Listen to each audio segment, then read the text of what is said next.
दादू मां bureau chief Shahzad Chandio जी report मुताबिक दादू में पाकिस्तान पीपल्स पार्टी सिटी दादू पारां फलस्तीन ते इसराइल जे ज़ुल्म खिलाफ हथन में बैनर प्ले कार्ड ऐं झंडा खणी दादू प्रेस क्लब ताईं रैली कढी एहतजाजी मुज़ाहिरो करे धरणो हुयो।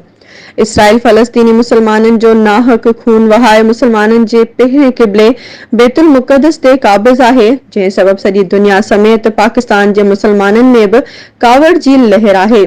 असीं हिन ॾुखी घड़ी में पंहिंजे फलस्तीनी भाइरनि भेनरुनि सां गॾु आहियूं। इंसानी हक़नि जो अलमदार तंज़ीमूं काथे आहिनि, उन्हनि खे फलस्तीनियुनि जो नाहक क़त्लेआम नज़र नथो अचे।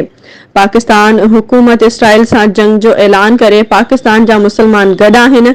मुज़ाहिरीन ख़ालिद मीरानी, मुर्तज़ा कमरानी, सजन सिंधी, सोहराब जमाली, नवीद ऐं ॿिया अक़वाम मुतहदा खां मुतालबो कयो त फलस्तीन ते थींदड़ ज़ुल्म बंदि करायो वञे।